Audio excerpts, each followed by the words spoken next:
Hello everyone, my name is Swapnil sir and इस video में discuss करने वाला है क्लास 9 का मैथमेटिक्स। हम लोग डिस्कस करते हैं चैप्टर नंबर 13 जो कि है सरफेस एरियाज एंड वॉल्यूम्स। याद होगा तो लास्ट क्लास में मैंने राइट सर्कुलर सिलेंडर पे मतलब surface area and volume cover किया था उसका, और उस पर अच्छे खासे क्वेश्चंस भी किए थे हमने अटेम्प्ट। तो वो तो ऑलरेडी तुमने प्रीवियस क्लास में पढ़ा भी होगा क्लास 8 में। याद होगा तो तुमने क्लास 8 में क्यूब, क्यूबॉइड एंड सिलेंडर ये तीन चीजें पढ़ी थी।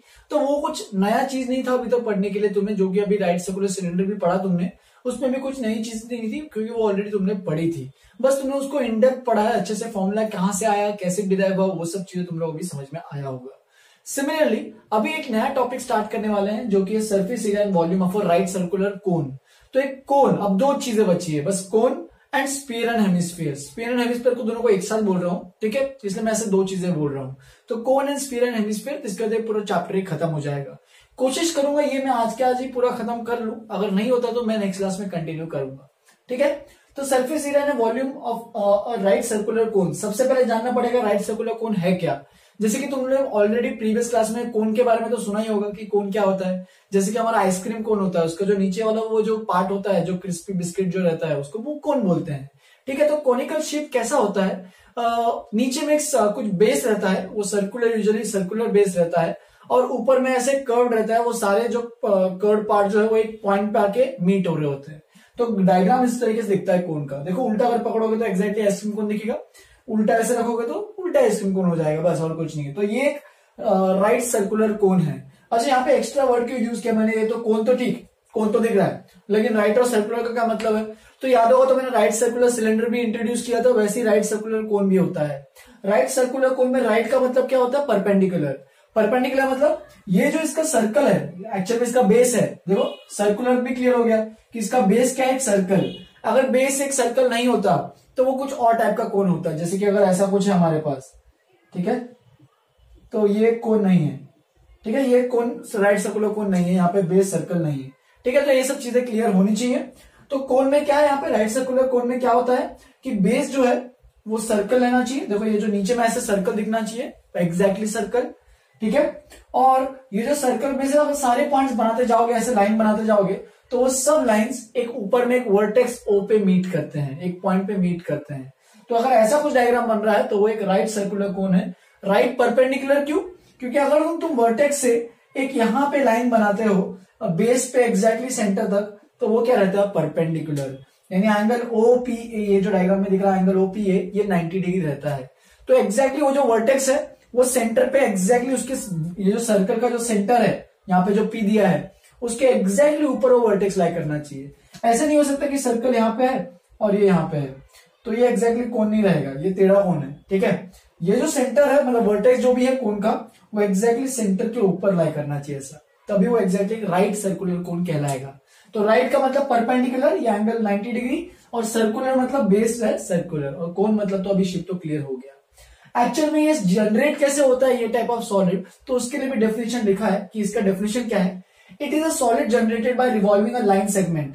तो देखो एक लाइन सेगमेंट लेते हैं, उसको रिवॉल्व करना है किसके about, which passes through a fix point. तो ये जो लाइन सेगमेंट है ये एक पर्टिकुलर फिक्स पॉइंट से पास कर रहा है and makes a constant angle with the fixed line. तो मान लो ये लाइन सेगमेंट है, ये इस फिक्स पॉइंट से पास कर रहा है, एंड एक लाइन मान लो, एक और ऐसी लाइन है, सपोज इमेजिन करो एक और ऐसी लाइन है। अब देखो ये फिक्स लाइन है, रेड वाली जो लाइन है, यहाँ पे जो रेड वाली मैं जो लाइन बना रहा हूं वो एक फिक्स लाइन है, और ये एक रिवॉल्व होने वाली लाइन है, मतलब जो रिवॉल्व होगी इस फिक्स लाइन के अबाउट। और ये जो एंगल है दोनों के बीच का, ये वाला एंगल कांस्टेंट है, देखो मेक्स कांस्टेंट एंगल। तो अगर इसको इसके फिक्स लाइन के अबाउट रिवॉल्व करना है तो देखो कैसे रिवॉल्व होगा। सपोज ऐसा कुछ है तो वो पूरा ऐसे जाएगा, ठीक है। तो वो जो पूरा सॉलिड जनरेट होगा, यहाँ पे देखो ये फिक्स पॉइंट हमेशा सेम रखना है, ऐसे ये पूरा ऐसे चेंज होते हुए जाएगा। ऐसा मैं दिखा नहीं पा रहा हूं क्योंकि ऑफकोर्स मेरे पास दो ही हाथ है, ठीक है। तो इस तरीके से पूरा रिवॉल्व होकर जो सॉलिड जनरेट होगा उसको बोलेंगे कोन, राइट सर्कुलर कोन, ठीक है। तो राइट सर्कुलर कोन ऐसा कुछ दिखेगा, देखो ये ऐसे लाइन है फिक्स लाइन, और ये ऐसे पूरा रिवॉल्व होते आएगा ऐसा, ठीक है। इसका एक और डेफिनेशन है, if a right angle triangle, तो राइट एंगल ट्राइंगल को रिवॉल्व कर लेते। सपोज यहाँ पे अगर हमारे पास एक राइट एंगल ट्राइंगल है, ऐसा कुछ मान लो, एक राइट एंगल ट्राइंगल है, ये ऐसा है, ये ऐसा है, और ये ऐसा है। सपोज इमेजिन कर लो यार ऐसे, ठीक है, एक राइट एंगल ट्राइंगल है। अब इस राइट एंगल ट्राइंगल को मैं इस रेड लाइन के अबाउट रिवॉल्व करूंगा, ये जो रेड पेन दिख रहा है रेड मार्कर, इस रेड मार्कर के अबाउट अगर इसको रिवॉल्व करता हूं, मतलब ये अपना रेड मार्कर जो फिक्स्ड है, अब इसको ऐसे रिवॉल्व करूंगा, ठीक है, रिवॉल्व मतलब इसके अबाउट रेड मार्कर के अलाउंग, तो देखो ऐसा कुछ दिखेगा पूरा का पूरा, ऐसा पूरा पीछे आते हुए ऐसा पूरा, तो ये पूरा जब सॉलिड जनरेट होगा पूरा घूम फिर के, वो भी क्या कहलाएगा, कोन कहलाएगा। और वही लिखा है देखो, इफ राइट एंगल ट्राइंगल, ये देखो राइट एंगल ट्राइंगल ओपी दिख रहा है यहाँ पे, OP right angle triangle is revolve about one of the two sides forming a right angle. तो ये दो साइड जो भी राइट एंगल फॉर्म कर रहे हैं, इनमें से किसी भी एक साइड के अबाउट, सपोज ये वाली साइड ली, उसके अबाउट अगर रिवॉल्व करना है, keeping the other side fixed in position, तो ये जो साइड्स हैं वो फिक्स्ड रखे हैं, other sides fixed in position, then the solid so obtain, तो इसको अगर जब रिवॉल्व करेंगे इस ये जो अपना ओपी लाइन के अबाउट इसको रिवॉल्व करेंगे तो वो एक कोन बनेगा। तो जो भी solid so obtain by the segments is called a right circular कोन, ठीक है। तो जैसे कि हमने सिलेंडर में भी कुछ टर्म्स पढ़े थे, याद होगा, तो रेडियस होता है, हाइट होता है, ठीक है, फिर उसका बेस क्या होता है, उसका सेंटर क्या होता है, सर्कुलर एंड्स के बारे में देखा था, तो ये सब चीजें हमने पढ़ी थी। सिमिलरली कोन में भी कुछ कुछ इंपॉर्टेंट टर्म्स है जो कि तुम्हें याद रखना है। सबसे पहला है वर्टेक्स। वर्टेक्स मतलब जहां पे जो टॉप वाला जो पॉइंट है, जहां पे सारे जो लाइन जाके मीट कर रहे होंगे, जैसे अगर कोन में जो सबसे ऊपर वाला जो पॉइंट रहता है जहां पे सब मीट हो रहा है, तो वो वर्टेक्स होता है। तो यहाँ पे ओ जो है वो is called the vertex of the कोन, तो वहां से कोने से पूरा स्टार्ट होता है। Next axis, the fixed line OP is called the axis of the कोन। तो ये जो एक्सिस होता है वो अंदर में होता है, ठीक है। एक्सिस में जो भी यहाँ पे रिवॉल्व कर रहे थे वो हमेशा इस फिक्स्ड लाइन के अबाउट ही रिवॉल्व कर रहे थे, यानी ओपी के अराउंड ही रिवॉल्व कर रहे थे। मतलब ओपी जो है वो क्या है, वर्टेक्स। और अगर मैं इस सर्कल यहाँ पे जो दिख रहा है नीचे सर्कल, उसके सेंटर को जब ज्वाइन करूंगा तो वो जो लाइन होगा वो अपना एक्सिस होगा, और उस एक्सिस के अबाउट पूरे के पूरे सब कुछ डायग्राम सिमेट्रिकल होगा, कि मतलब ऐसे पूरा का पूरा कोन बन रहा होगा उस लाइन के अबाउट। तो उस लाइन को कहते हैं द फिक्स्ड लाइन, जो है वो अंदर में होगा पूरे कोन के अंदर, क्योंकि पूरा बाहर तो ऐसे भरा हुआ है, तो वो जो लाइन होगा वो अंदर आएगा कोन के एग्जैक्टली सेंटर में। तो fixed line OP is called the axis of the कोन, जिसको बोलते हैं एक्सिस। बेस, बेस तो क्लियर हो गया, सिलेंडर का दो बेस होते हैं, एक नीचे एक ऊपर। लेकिन सर्कल में क्या होता है, कोन में क्या होता है, बस एक ही बेस रहता है और वो एक्चुअल में सर्कल रहता है, ठीक है, इसलिए यहाँ पे राइट सर्कुलर कोन है।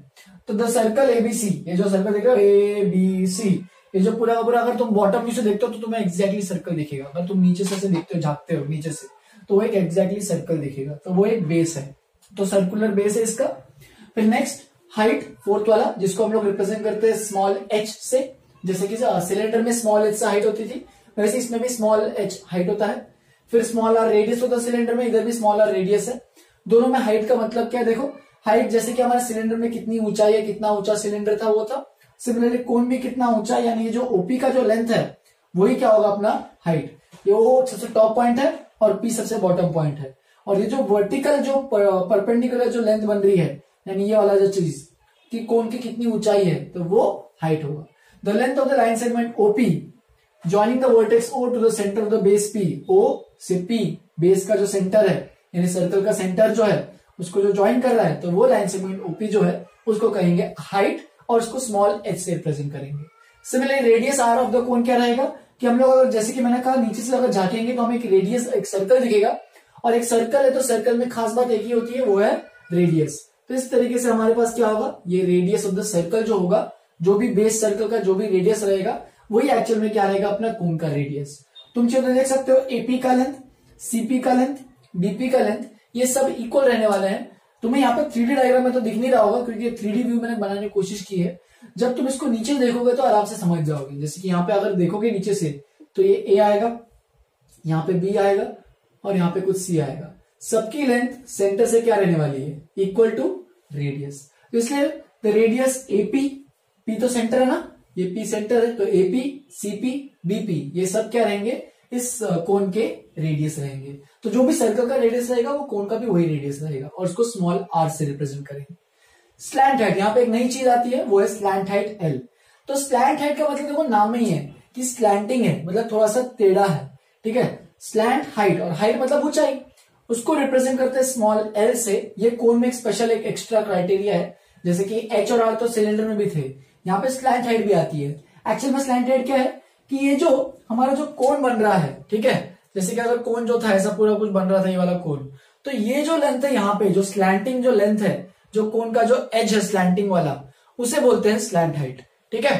तो ऊपर से लेके देखो, यहाँ पे देखो ऊपर से लेके नीचे तक ओए का लेंथ या फिर ओबी का लेंथ, या फिर तुम ओसी का भी लेंथ बोल सकते हो। तो वर्टेक्स को कोई भी सर्कल के कोई भी पॉइंट से अगर ज्वाइन करते हो, कोई भी कोन के वर्टेक्स को सर्कल के कोई भी पॉइंट से ज्वाइन करते हो, तो इसका मतलब वो जो लेंथ होगा अपना स्लैंट हेड, और वो तो हमेशा फिक्स रहने वाला है कि ये जो लेंथ है ये तो हर जगह सेम ही रहेगा, ऐसे घुमाओ कितना भी, हर जगह ये लेंथ क्या रहने वाला है, सेम। ठीक है, the length of the line segment joining the vertex O, तो ओ से to the any point on the circle, any point on the circle edge of the base, circles edge of the base. ठीक है, तो जो भी ये circular edge of the base जो बन रहा है, ठीक है, बेस सर्कल जो है उसके एजेस पे जो भी यानी सर्कमफ्रेंस पे जो भी पॉइंट्स आ रहे हैं, ए बी और सी जो भी पॉइंट बोलना है, इसके अलावा और भी इनफाइनाइट पॉइंट्स होंगे, लेकिन मैं बस बताने के लिए ए बी और सी ले रहा हूं।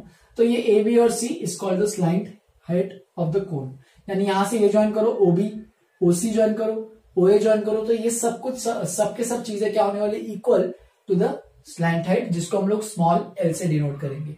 तो एक एक्स्ट्रा चीज है जो कि तुम्हें याद रखनी है। फिर फर्दर और दो चीजें आती है जो बहुत अभी तो तुम लोग को इतना सिलेबस में इतना रिक्वायर्ड नहीं होने वाला, लेकिन आगे जाके रिक्वायर्ड होगा। दो चीजें और एग्जिस्ट करती है कोन में, एक होता है वर्टिकल एंगल और एक होता है सेमी वर्टिकल एंगल। तो अब देखो कोन जब बन रहा होगा तुम्हारा एग्जैक्टली, तो ऐसा कुछ बन रहा होगा कोन, राइट, कि ये एक्सेस बन रहा है, बीच में ये वाला एक्सेस है, ये यहाँ पे राइट वाला स्लैंट हेड है, या ऐसे इधर इस साइड वाला स्लैंट हेड है, दोनों इक्वल लेंथ के हैं। तो यहां से जो यहाँ के बीच में जो एंगल बन रहा होगा उसे बोलते हैं वर्टिकल एंगल। जैसे कि देखो डायग्राम में बना है कि ये जो ओए स्लैंट हेड है और उसके अपोजिट वाली एग्जैक्टली जो ओबी स्लैंट हेड है, देखो उसके एग्जैक्टली अपोजिट है, उनके जो बीच का जो एंगल बन रहा होगा वो होगा वर्टिकल एंगल। अब ये मत कर देना कि अच्छा हमारे पास ऐसे तीन है, ठीक है, तो बस हमें एग्जैक्टली अपोजिट वाला चाहिए। ठीक है, ये तीनों स्लैंट हेड्स है, नीचे में एक सर्कुलर बेस बन रहा होगा, इमेजिन करो ऐसे थोड़ा सा, तो ये मतलब ये वाला एंगल नहीं होगा, इसके अपोजिट ऐसा कुछ जब होगा, मतलब इसके अपोजिट, तो वही वो क्या रहेगा, वर्टिकल एंगल।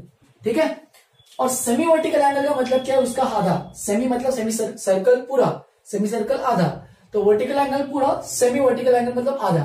तो इसका अगर आधा करोगे तो वो एक्चुअल में कौन सा एंगल होगा, वो ये वाला एंगल होगा, इसका आधा, क्योंकि ये और ये एंगल क्या रहने वाले, angle BOP and angle AOP क्या रहने वाले, इक्वल।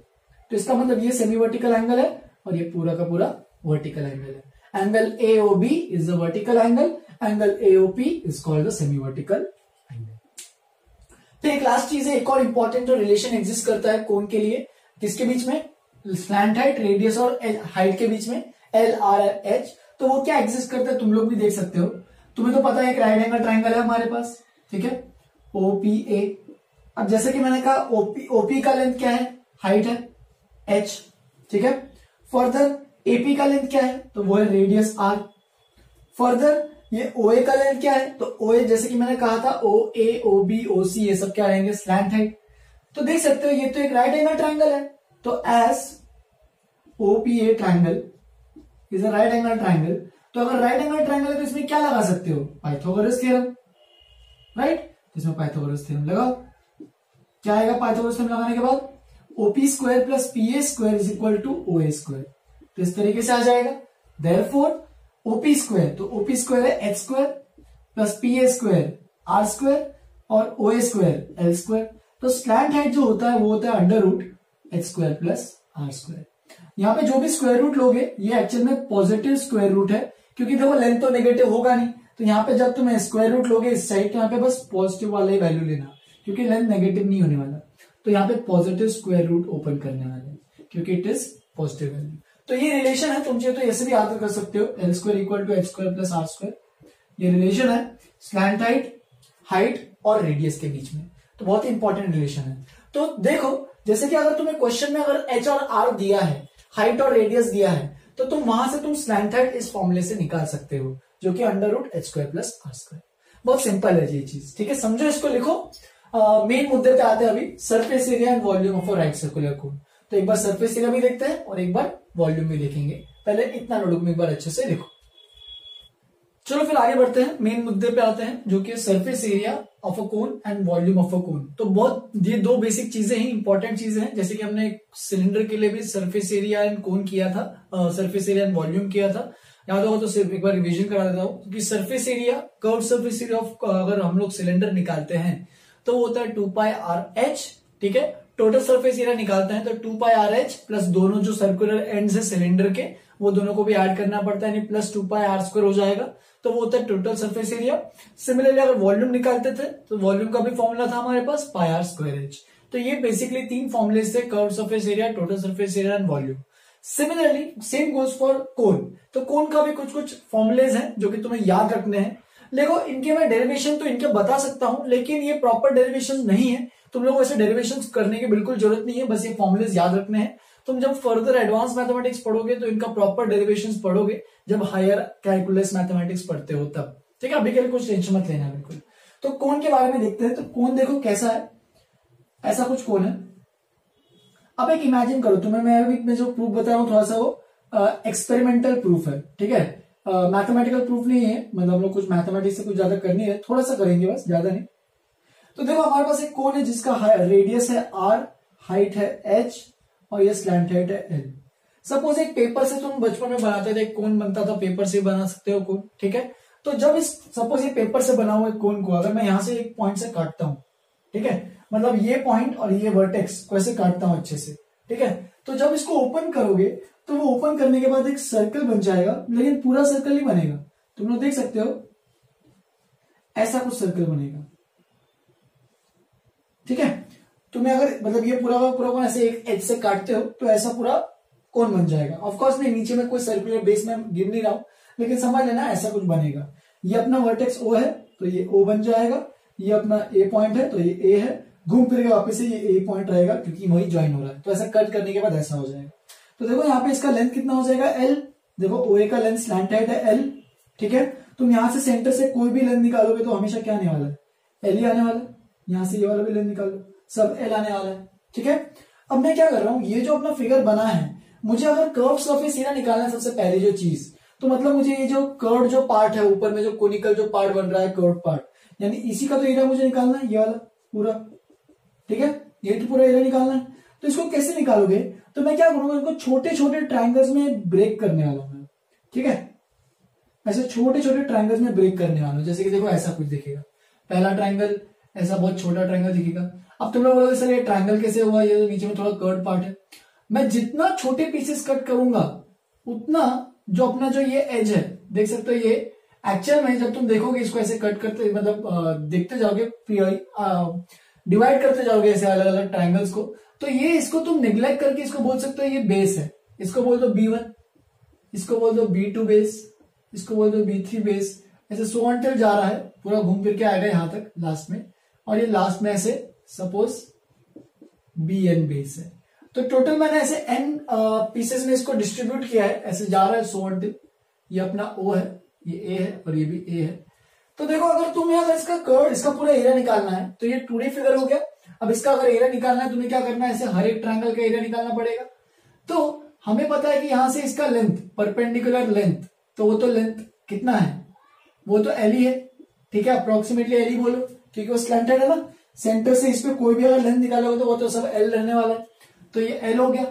फर्दर अगर मुझे ये ओ ए और ये पॉइंट है सपोज बी, तो ओ ए बी ट्राइंगल का अगर मुझे एरिया निकालना है तो वो क्या होगा, हाफ इंटू बेस, बेस तो है B1, ये देखो बेस, और हाइट परपेंडिकुलर एल है।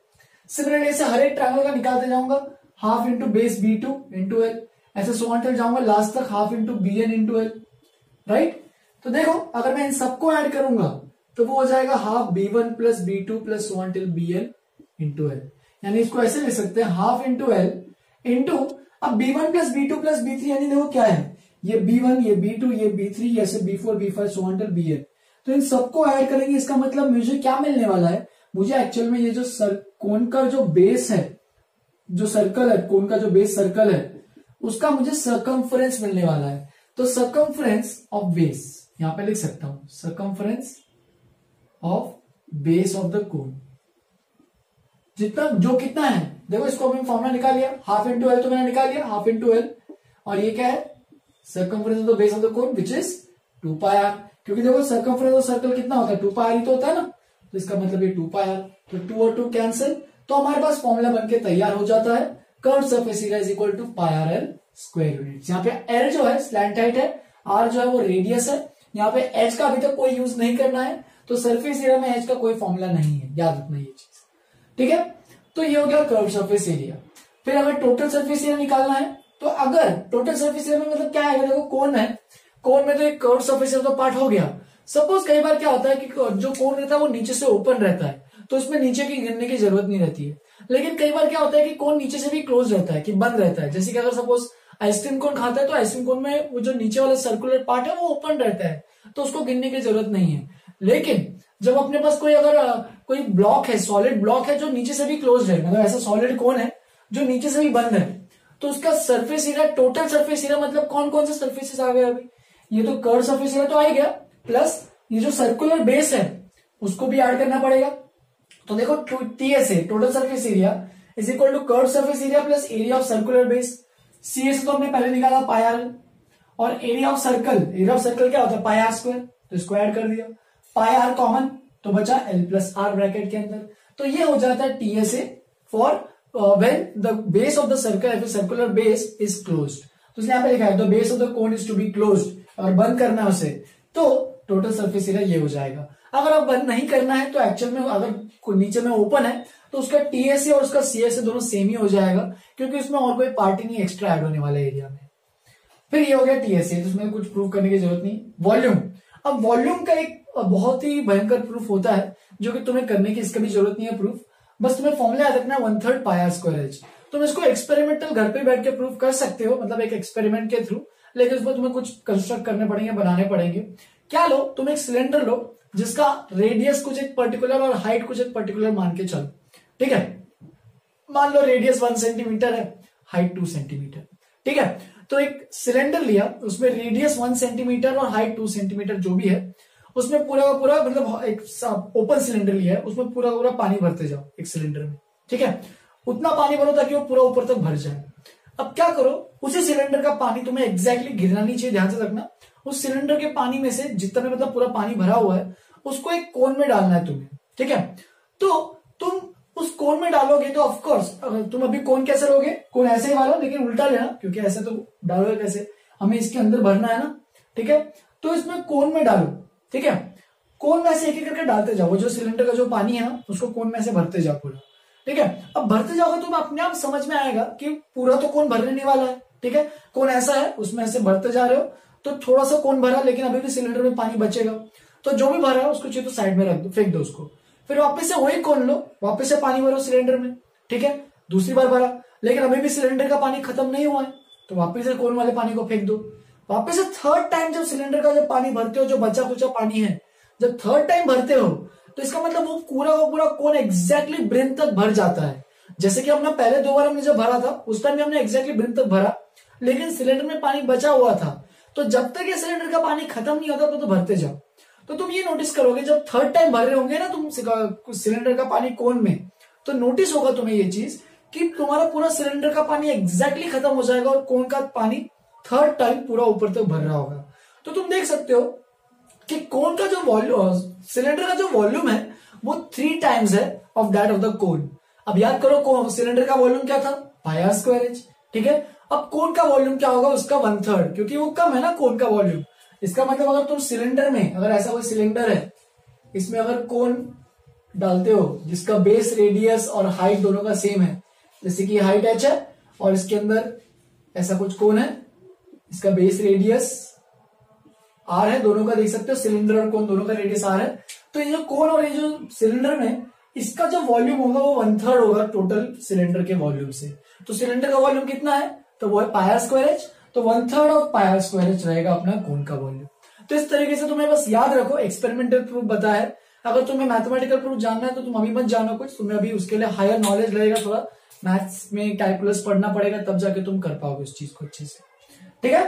तो ये 3 फॉर्मूले जो कि तुम्हें याद रखना है, कोन का पाई आर है 1/3 पाई आर स्क्वायर एच, और ये तो टीएसए तो याद रख ही सकते हो क्योंकि CSA plus area of circular base.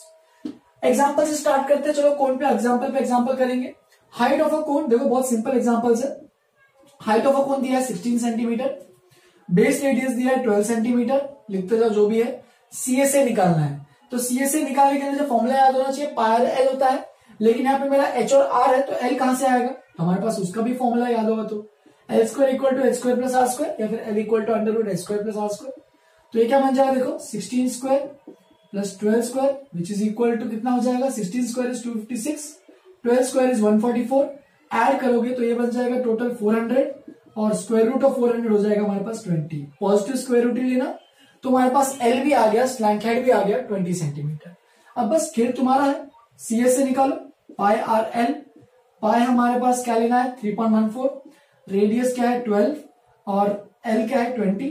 तो बस यहां से तुम्हें भी कैलकुलेट करना है, तो 12 इंटू 20 तो ये बन जाएगा 240, तो 3.14 इंटू 240, तुम चाहिए तो 3.14 को 24 से मल्टीप्लाई कर लो तो कितना आएगा 4 4 16, 5 4 3 12, 4 2 8, 2 1 2, 2 3 6, 6 13, 5 और ये 7, तो 75.36 और एक और 240 है, 0 है, तो ये बन जाएगा सीएस से अगर कैलकुलेट करोगे तो बन जाएगा 753.6।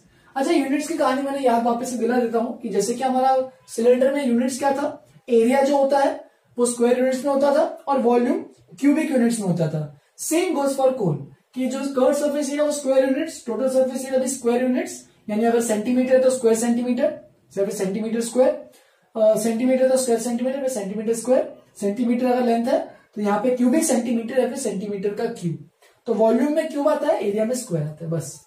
तो ये बन जाएगा, देखो पूरी कहानी सेंटीमीटर में चल रही थी अभी तक, तो ये बन जाएगा एरिया है तो सेंटीमीटर स्क्वायर। सीएसए हो गया, अब टीएसए भी निकालने बोला तो वो भी निकालो, तो पाई आर, देखो फॉर्मूला पाई आर ब्रैकेट में एल प्लस आर, तो पाई है 3.14, आर कितना है 12, एल कितना है 20 और आर कितना है 12, तो कितना और देखो 3.14 इंटू 12 इंटू 32, 32 इंटू 12 चाहिए तो निकालना तो निकाल लो पहले, 32 इंटू 12 कितना आ रहा है 12 2 24, 12 या 36, 384 हो रहा है, तो ये बन रहा है अपने पास 3.14 इंटू 384, अब मल्टीप्लाई करो 384 इंटू 3.14, 4 4 16, 4 32 33, 4 3 12 और 3 15, फिर ये बन रहा है 384, 1 से मल्टीप्लाई करने के बाद बस कैलकुलेशन तुम्हें करना है थोड़ा सा, 4 3 12, 25, 3 3 9 11, 6 7 15, 8 9 10, 2,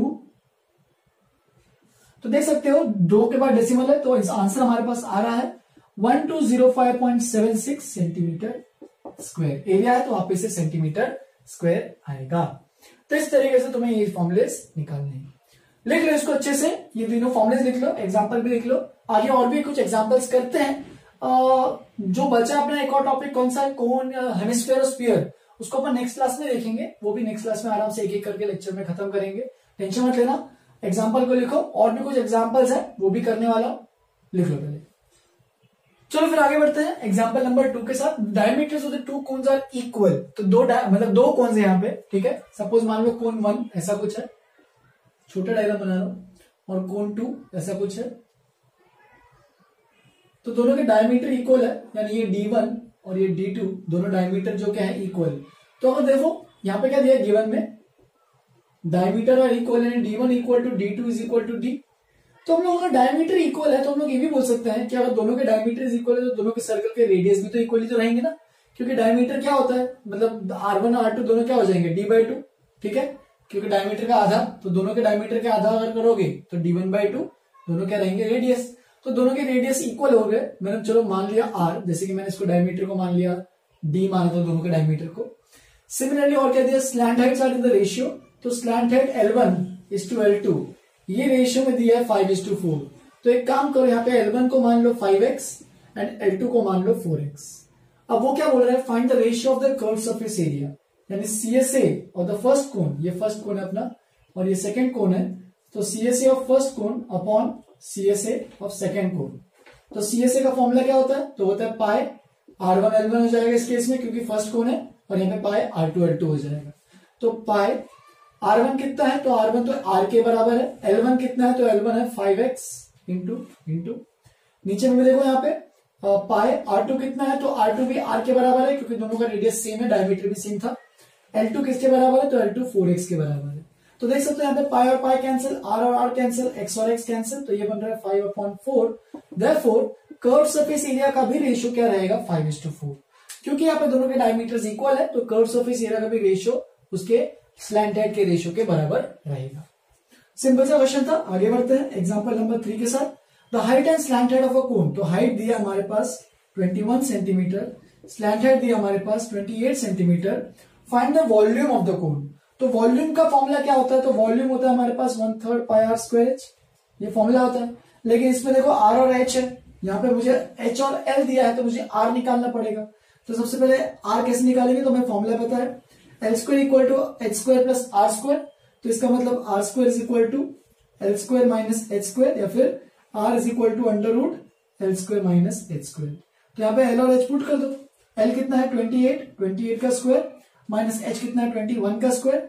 तो 28 का स्क्वायर तुम चाहे तो निकालना, तो निकाल सकते हो। कितना आ रहा है देखो 28 into 28, 8 8 is 64, 16 और 6 22, 8 2 is 16, 56, ये 4, ये गया 8, ये गया 7। तो ये बन रहा है 784 अंडर रूट ऑफ 784, और 21 का स्क्वायर तो याद है 441, ठीक है। तो ये कितना बन रहा है अंडर रूट के अंदर 3, 8 minus 4 3, 7 minus 4 3, 743। और वो किसका रूट हो जाएगा हमारे पास 743 का अगर फैक्टर निकालते हो बैठ के आराम से, तो वो आ जाता है हमारा 343 का फैक्टर निकालते हो तो 7 से आएगा, 7 4 जा, 7 9 जा, 7 7 जा, तो 7 into 7 into 7 होता है 343। तो एक काम कर सकते हो तुम, इसको लिख सकते हो दो बार, 2 7 यहां से बाहर ले लो। अगर इसको ऐसे लिखते हो देखो 343 को 7 into 7 into 7, तो यहां से 2 7 तुम कॉमन ले सकते हो स्क्वायर रूट से बाहर, तो बचेगा 7√7 सेंटीमीटर। तो रेडियस आ गया हमारे पास 7√7 सेंटीमीटर। अब बस तुम्हें क्या निकालना है, वॉल्यूम निकालना है। फॉर्मूला तुम्हारे सामने है 1/3, ठीक है। पाई को मैं अज्यूम कर सकता हूँ 3.14, लेकिन दिया नहीं है तो मैं 22/7 मान के भी चल सकता हूँ, कोई दिक्कत नहीं होगी as such. Radius R square है तो 7√7 2 बार मल्टीप्लाई करो, स्क्वायर है। और एच कितना देखो, एच हमारे पास दिया है 21। बस खेल खत्म। अब मल्टीप्लाई करना तुम्हारा काम। तो 7 3 21, तो ये तो गया 21 से।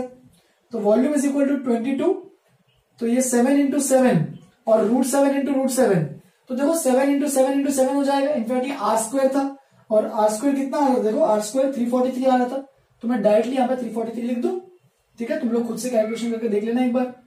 343 into 22, तो ये बन रहा है 6 8 6 6 8 6 6 14 15 7। तो वॉल्यूम आ रहा है फाइनली कोन का 7546।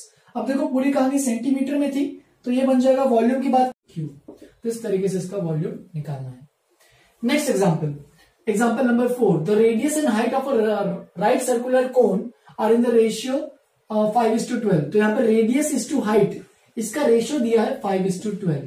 तो हम लोग क्या मानेंगे, रेडियस को चलो मान लेंगे जैसे कि हमने इधर माना था कि ये रेशियो अगर ऐसा है तो उसको दोनों को x से मल्टीप्लाई कर देंगे। तो रेडियस हमारा 5x है और हाइट हमारा है 12x, ठीक है। If its volume is 314 metre cube, तो वॉल्यूम हमें दिया है क्वेश्चन में, वो दिया है 314 मीटर क्यूब। और वॉल्यूम ऑफ कोन कितना होता है, volume of cone 1/3 pi R square H, तो उसी का भी यूज करेंगे, देखना अभी 1/3 पाई आर स्क्वायर एच। तो ये बन जाएगा इज इक्वल टू 314। सब कुछ मीटर में याद रखना, क्योंकि मीटर क्यूब है तो आंसर भी मीटर में आना चाहिए। तो 1/3 यहां पे लिख रहा हूं 1/3 पाई को मैं ले लेता हूं, क्या लू 3.14 ले लेते हैं, क्योंकि वहां पे 314 दिख रहा है मुझे, तो 3.14 लूंगा मैं। रेडियस हमारे पास है 5x का स्क्वायर, और h हाइट हमारे पास है 12x। तो देखो यहाँ पे एक इक्वेशन बन गया जो कि x के टर्म में दिख रहा है। यहाँ पे देखो 3 1 3, 3 4 12, ठीक है। तो ये बन जाएगा 3.14 को उधर भेज दो चाहिए तो 3.14 को उधर भेजेंगे तो ये बचेगा 25x, या फिर ऐसे रखो, एक काम करते हैं 3.14 इंटू 25, 5 का square 25, x square into 4x is equal to 314। अब देखो ये कितना बन रहा है 25 इंटू 4 विच इज 100, और 100 को जब इससे मल्टीप्लाई करोगे तो वो बन जाएगा 314। तो इसका और इसका सबका मल्टीप्लीकेशन 314 आएगा। एक्स स्क्वायर इंटू एक्स, तो वो बन जाएगा एक्स क्यूब 314। तो देख सकते हो X cube is equal to, यहां पे लिख देते हैं 314 upon 314 that is equal to 1। तो X cube is equal to 1 है, तो हमारे पास क्लियर हो रहा है। तो एक्स इज इक्वल टू 1 का cube root that is X equal to 1। 1 ही लिखो, क्योंकि एक्स की तो यूनिट नहीं होनी चाहिए, क्योंकि एक्स तो एक मल्टीप्लीकेशन है। बस याद रखना, ये जो भी कहानी आएगी लेकिन मीटर में आएगी। तो रेडियस कितना हो जाएगा, देखो रेडियस हो जाएगा 5 इंटू एक्स है, तो 5 into 1 that is radius is equal to 5 metres. तो जो कोन का रेडियस है वो 5 मीटर है। h 12x है, तो 12 into 1 that is h is equal to 12 metre.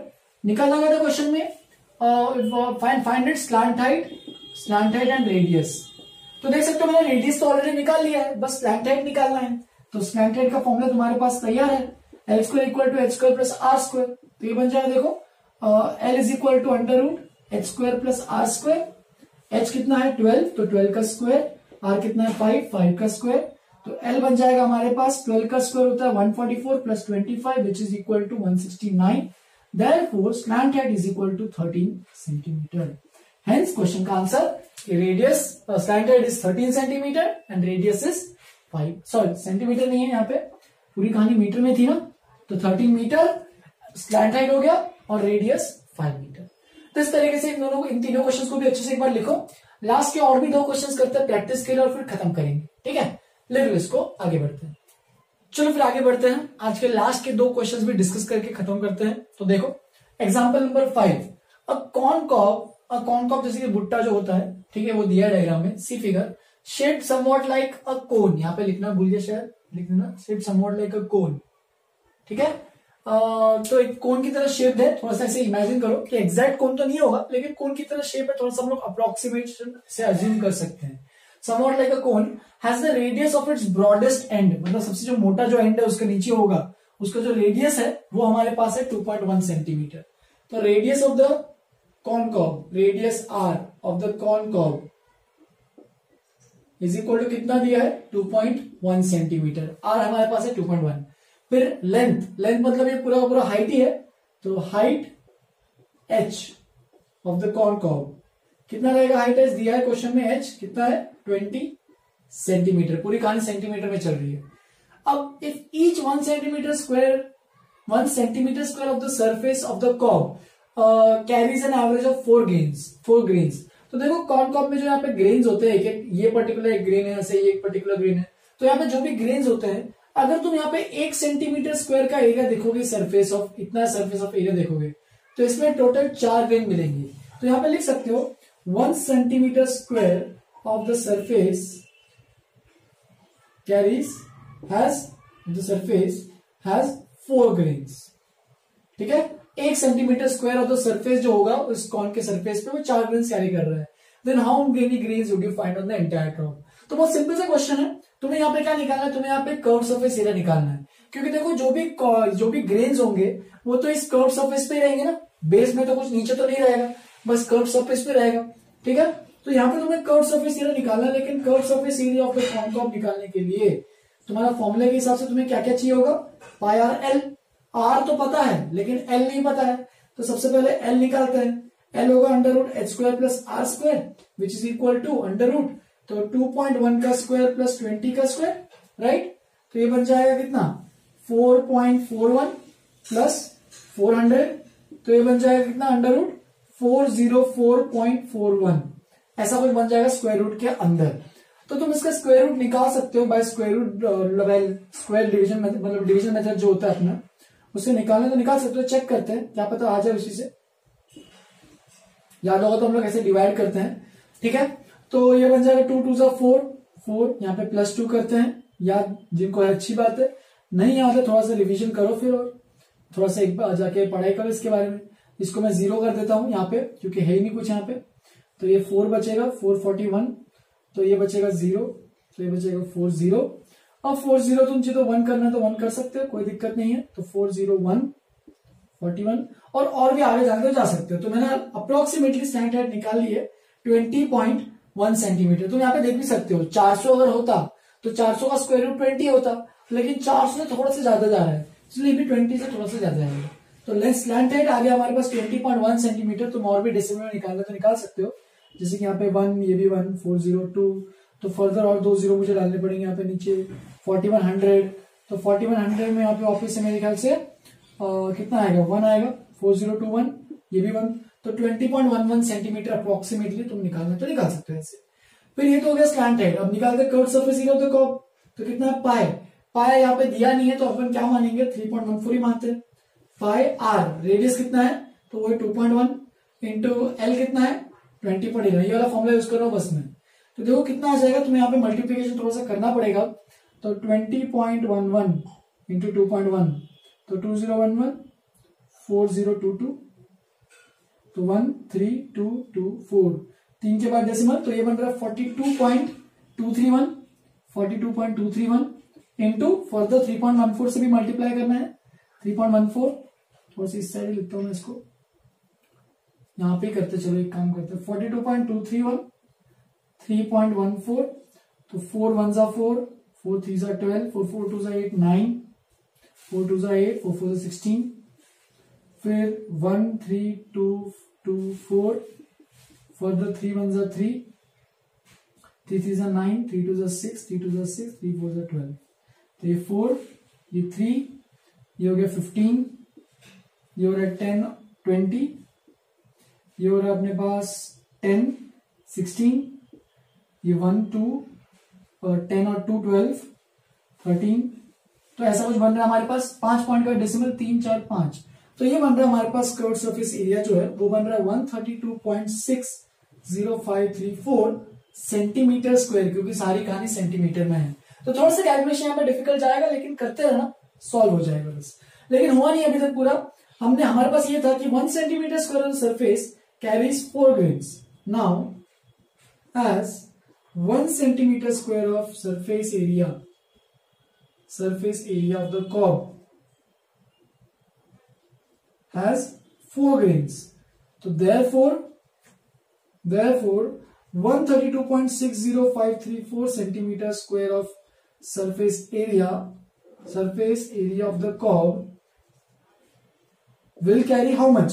तो बस देखो एक में इतना है तो इतने में 4 से मल्टीप्लाई करना पड़ेगा बस मुझे, 132.60534 इंटू 4, तो 4 4 हो गया हमारे पास 16, 4 3 12 13, 5 4 20 21, तो 6 4 24, 4 2 8 और 2 10, ठीक है, 4 3 12 और 3 13, 530.4 2136 सेंटीमीटर स्क्वायर नहीं आएगा, नंबर ऑफ ग्रेन्स की बात कर रहे हैं ना, तो 530.4236 या फिर अप्रोक्सीमेटली तुम ये बोल सकते हो 530 या फिर 531 ग्रेन्स के आसपास कुछ आएगा। मैं राउंड ऑफ करके चीज तो बोल देता हूं 531 ग्रेन्स अप्रोक्सीमेटली इस कॉनकॉर्ब पे मिलेंगे। तो इस तरीके से ये क्वेश्चन थोड़ा सा इंपॉर्टेंट है, थोड़ा सा अलग है, यूनिक क्वेश्चन है, तो लिखो इस क्वेश्चन को अच्छे से समझो और जो भी मैंने लिखा है उसको अच्छे से एक्सप्रेस करते हुए लिखो। लास्ट क्वेश्चन आज का, example number 6। A conical tent है, एक कोनिकल टेंट हमारे पास है, ठीक है, इसमें कितने लोग आने चाहिए, ऐसे 11 लोग आने चाहिए, ऐसे 11 लोग इसके अंदर बैठने चाहिए टोटल। अब वो क्या बोल रहे हैं, 11 लोग में से each person must have 4 square centimetre of the space on the ground. तो हर एक पर्सन के नीचे मतलब खड़े रहने की तो कम से कम जगह रहनी चाहिए, तो ये जो नीचे वाली जगह है वो कितनी होनी चाहिए, कितनी, 4 मीटर स्क्वायर, ठीक है। तो नीचे में कितनी जगह होनी चाहिए, 4 मीटर स्क्वायर, और ऐसे कितने लोग हैं, 11 लोग हैं। तो देयरफॉर यहां पे लिख सकते हो, सोचो इमेजिन करो, area of the circular base की बात करेंगे, area of the circular base यानी ये जो पूरा का पूरा जो बेस का एरिया है उसमें कितने लोग बैठने चाहिए। अब सोचो सर्कुलर बेस में टोटल 11 लोग हैं और हर लोग के लिए, ठीक है, टोटल 11 इंटू 4 करना पड़ेगा। क्यों 11 इंटू 4 करना पड़ेगा, देखो हर आदमी के लिए 4 मीटर स्क्वायर एरिया है और टोटल ऐसे 11 लोग को अकोमोडेट करना है, तो इसलिए हर आदमी के लिए 4 मीटर स्क्वायर एरिया है, ऐसे 11 लोगों के लिए टोटल कितना लगने वाला है जमीन पे स्पेस, वो है 44 मीटर स्क्वायर। तो area of the circular base कितना रहता है, पाई आर स्क्वायर, तो pi R square is equal to 44 metre square. And next line देखो, एंड 20 क्यूबिक मीटर, मतलब मीटर क्यूब यानी वॉल्यूम की बात कर रहा है, 20 metre cube of air to breathe. तो हर पर्सन के पास 20 मीटर क्यूब ऑफ एयर रहना चाहिए, तो इसका मतलब कोन का जो वॉल्यूम आना चाहिए, volume of cone is equal to 20 metre cube of हवा रहनी चाहिए उसके पास, तो इसका मतलब वॉल्यूम ऑफ कोन, हर आदमी के पास 20 मीटर क्यूब है, तो इसका मतलब 11 लोगों के पास भी 11 इंटू 20 मीटर क्यूब आएगा। ये सोचो हर आदमी के पास ये जो स्पेस ऑफ ब्रीदिंग एयर है वो है 20 मीटर क्यूब, तो इसे 11 लोगों के पास 11 इंटू 20 रहेगा सबको मिला के, तो ये हो जाएगा 220 मीटर क्यूब, और वॉल्यूम ऑफ कोन कितना है, तो वो है 1/3 पाई आर स्क्वायर एच। देखो अब दो इक्वेशन तुम्हारे पास आ गए हैं। अब इसमें देखो 1/3 पाई आर स्क्वायर में एच में तुम्हारे पास पाई आर स्क्वायर तो ऑलरेडी पता है क्योंकि ऊपर में भी देखा पाई आर स्क्वायर, तो उसकी वैल्यू यहाँ पे पुट कर दो जो कि है 44, और जो बचेगा एच उसकी वैल्यू निकालो, काम खत्म। तो ये बन जाएगा h is equal to 220 into 3 को क्रॉस मल्टीप्लाई किया 44, तो ये बन जाएगा 22 1 जा 22 2 जा, तो ये बन रहा है 2 1 जा 2 5 जा। तो हमारे पास आ रहा है final answer h is equal to 15 metre. मतलब अगर इतने लोगों का मुझे अकोमोडेट करना है तो मुझे जो टेंट बनाना पड़ेगा वो 15 मीटर ऊपर बनाना पड़ेगा, तब जाके लोग अच्छे सांस भरी मतलब अच्छे से सांस ले सकते हैं और उनको खड़े रहने की जगह भी मिलेगी। तो इस तरीके से रियल लाइफ सिनेरियो के अलग अलग क्वेश्चंस को अप्रोच करने का ये जो सरफेस एरिया वॉल्यूम्स है वो इस चैप्टर बनाता है। तो इसलिए बहुत इंपॉर्टेंट चैप्टर है, अच्छे से अटेम्प्ट करना है इसे। समझो इसको अच्छे से, दोनों क्वेश्चन को अच्छे से समझो। यहीं पे खत्म करना आज के लिए। होमवर्क के लिए तुम एनसीईआरटी का पूरा एक्सरसाइज इसका जो कोन पे बेस्ड है वो पूरा कंप्लीट करो। नेक्स्ट क्लास में मैं स्फीयर एंड हेमिस्फीयर पे और भी एक्स्ट्रा क्वेश्चन मतलब स्फीयर एंड हेमिस्फीयर पे नेक्स्ट वाला जो टॉपिक है वो कवर करूंगा और खत्म हो जाएगा अपना ये टॉपिक, ठीक है। और एक और चीज, होमवर्क के लिए अगर तुम्हारा एनसीईआरटी का काम अगर पूरा हो गया है तो मैं और भी क्वेश्चन अटैच कर रहा हूँ। अगर मतलब एक्स्ट्रा क्वेश्चन है वो, अगर तुम्हें वो प्रैक्टिस के लिए कुछ एक्स्ट्रा क्वेश्चन करने हैं तो तुम वहां से अटेम्प्ट कर सकते हो। चलो फिर यहीं पे खत्म करते हैं, आज के लिए इतना ही। Have a good day, enjoy.